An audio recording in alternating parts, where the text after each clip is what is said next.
Presiden Jokowi tidak main-main dalam pengambil alihan aset Taman Mini Indonesia Indah yang sudah 40 tahun lebih dikelola oleh Yayasan Harapan Kita milik anak-anak Presiden Soeharto. Dan dalam pengambil alihan Taman Mini Indonesia Indah ini, Presiden Jokowi pun menurunkan para jenderal yang berkuasa di Jakarta tentunya.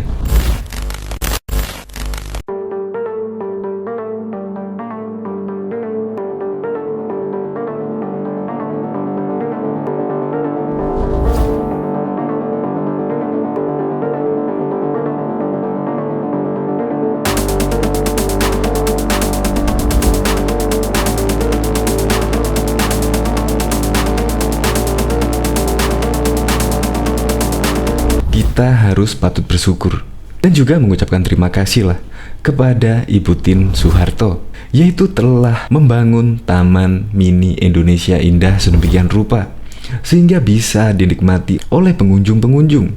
Dikabarkan ratusan ribu pengunjung setiap libur panjang. Dan Taman Mini Indonesia Indah ini adalah representasi dari Indonesia, di mana Anda cukup mengunjungi Taman Mini Indonesia Indah, Anda sudah mewakili untuk keliling di Indonesia. Memang ide dari Ibu Tien Soeharto memang sangat brilian, lepas dari konteks KKN tentunya. Setelah Taman Mini Indonesia Indah dibuka dan dikelola oleh Yayasan Harapan Kita, yaitu Yayasan Harapan Kita adalah milik dari Ibu Tien sendiri dan juga diwariskan oleh anak-anaknya sampai sekarang. Dan konon katanya juga tidak pernah setor ke kas negara, dikarenakan Taman Mini Indonesia Indah ya kurang lebih mengalami kerugian lah dalam pengelolaan, akhirnya tidak pernah setor kepada negara. Dan dari presiden-presiden sebelum Jokowi lolos, bahkan dipimpin oleh Pak SBY pun 2 periode lolos. Akhirnya di kepemimpinan Presiden Joko Widodo inilah Presiden Joko Widodo mengeluarkan kepres, yaitu tentang pengelolaan dan pengambil alihan Taman Mini Indonesia Indah. Dan tepat bulan April kemarin, Taman Mini Indonesia resmi diambil alih oleh pemerintah. Diharapkan pengambil alihan ini, Taman Mini Indonesia Indah bisa memberikan kontribusi untuk negara. Untuk lebih lengkapnya simak berita berikut ini, Good News Indonesia. Belum menyaksikan video ini, pastikan bosku jangan lupa subscribe, karena subscribe itu gratis plus bonus tonton video terbaru setiap harinya.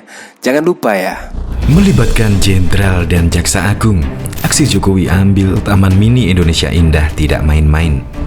Pemerintah Presiden Joko Widodo resmi mengambil alih Taman Mini Indonesia Indah yang selama 44 tahun dikelola oleh Yayasan Harapan Kita dan oleh keluarga cendana.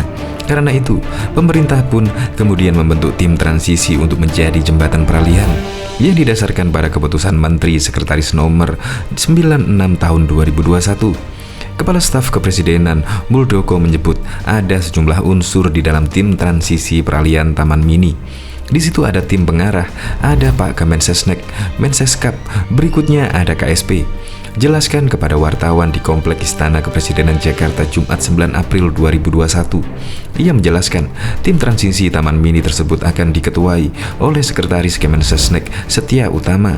Kemudian anggotanya terdiri dari Sesmil Presiden Marsda, M. Tony Harjono, serta sejumlah pejabat dari Kemensesnek, Kementerian Keuangan dan Kementerian BUMN. Dalam menjalankan tugasnya, tim transisi ini akan didampingi oleh tim asistensi yang terdiri dari Kepala Badan Pengawasan dan Pembangunan BKPP Muhammad Yusuf Ateh, Direktur Jenderal Kekayaan Negara Kementerian Keuangan Rional Silaban.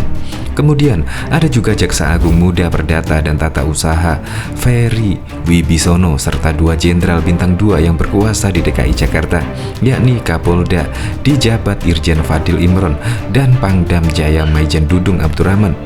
Kapolda Metro Jaya dan Pangdam Jaya kata Muldoko. Kemudian ia menjelaskan jika tim transisi diberikan waktu 3 bulan untuk menyiapkan konsep pengelolaan Taman Mini ke depannya. Saya tegaskan, Taman Mini ke depan akan dikelola sebagai kawasan pelestarian dan pengembangan budaya bangsa, serta sarana wisata edukasi bermatra budaya Nusantara. Taman Mini ke depan harus betul-betul ditempatkan sebagai sebuah tempat yang memiliki nilai keekonomian, sosial budaya, dan beragam nilai di dalamnya, tukasnya. Sebelumnya, Wakil Ketua DPR RI Aziz Syamsuddin memberikan dukungan penuh terkait aksi pemerintah mengambil alih Taman Mini dari pihak keluarga cendana. Menurutnya, pengambil alihan tersebut merupakan sebuah langkah strategis yang dilakukan pemerintah atas aset negara sesuai dengan rekomendasi dari Badan Pemeriksa Keuangan BPK. Artinya, sudah ada catatan, ada petunjuk agar dilakukan optimalisasi aset. Ini juga untuk kepentingan yang lebih besar terutama dalam sisi pengelolaan aset negara, kata politisi Partai Golkar ini dalam keterangannya Kamis 8 April 2021 kemarin. Berdasarkan laman TMII, anak dan keluarga Presiden Soeharto ikut menduduki sejumlah posisi penting dalam pengurusan Taman Mini, yakni Bambang Triarmojo duduk selaku pembina yayasan, Siti Hardianti Indra Rukmana alias Mbak Tutut mengisi posisi sebagai ketua umum, Sigit Harjo Yusanto termasuk sebagai ketua. Sementara suami Siti Hardianti Indra Rukmana tercantum sebagai ketua pengawas yayasan. Diketahui sebelumnya Kementerian Sekretaris Negara memastikan Yayasan Harapan Kita milik keluarga Presiden Soeharto tidak pernah menyetorkan pendapatannya ke negara saat masih mengelola Taman Mini Indonesia Indah. Hal tersebut dikonfirmasi langsung oleh Sekretaris Kementerian Sekretariat Negara Setia Utama saat dihubungi. Benar, tidak pernah menyetorkan pendapatan kepada kas negara, jelas Setia.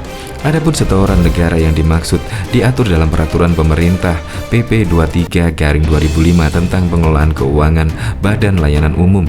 Yayasan Harapan Kita sendiri telah mengelola Taman Mini Indonesia Indah selama hampir 40 tahun. Setia mengungkapkan bahwa pemerintah telah melakukan komunikasi dengan keluarga cendana sebelum pengambil alihan Taman Mini dilakukan. Keluarga cendana, kata dia, pun sudah sepakat akan hal itu. Sudah melakukan komunikasi dengan pihak yayasan dan badan pengelola Taman Mini, katanya. Setia menegaskan, pemerintah akan mengoptimalisasi aset Taman Mini agar bisa memberikan kontribusi kepada negara. Suatu hal yang selama ini tidak pernah dilakukan Yayasan Harapan Kita saat mengelola Taman Mini. Yang penting lainnya bisa dimanfaatkan oleh masyarakat segala kalangan sebagaimana disampaikan Mensesnek, jelasnya. Sebelumnya, Menteri Sekretaris Negara Pratikno menegaskan pengambil alihan pengelolaan Taman Mini berdasarkan rekomendasi Badan Pemeriksa Keuangan. Jadi, atas pertimbangan tersebut, Presiden telah menerbitkan Perpres 19 tahun 2021 tentang Taman Mini, yang intinya penguasaan dan pengelolaan Taman Mini dilakukan oleh Kemensesnek, dan ini berarti berhenti pula pengelolaan yang selama ini dilakukan oleh Yayasan Harapan Kita. Pratikno memastikan Kemensesnek berkomitmen melestarikan taman seluas 146,7 hektar itu sebagai sarana edukasi, pengembangan budaya bangsa, dan bermatra budaya Nusantara. Selain itu, Taman Mini akan dijadikan cultural tempat berstandar nasional yang diharapkan bisa menjadi jendela Indonesia di mata internasional. Tetapi kami juga berpikiran untuk menggunakan fasilitas yang ada menjadi pusat inovasi para generasi muda di era revolusi industri sekarang ini. Nanti jadi sentra untuk mendorong inovasi, kerjasama dari para kreator dan inovator muda Indonesia, tuturnya. Dia melanjutkan, dengan pengambil alihan ini, untuk sementara Taman Mini akan dikelola oleh tim transisi Kemensesnek. Nantinya, Yayasan Harapan Kita harus memberikan laporan pengelolaan selama ini kepada tim transisi dalam jangka waktu 3 bulan. Dalam masa transisi, Taman Mini tetap beroperasi seperti biasa, para staf tetap bekerja seperti biasa, tetap mendapat hak keuangan dan fasilitas seperti biasa, tidak ada yang berubah.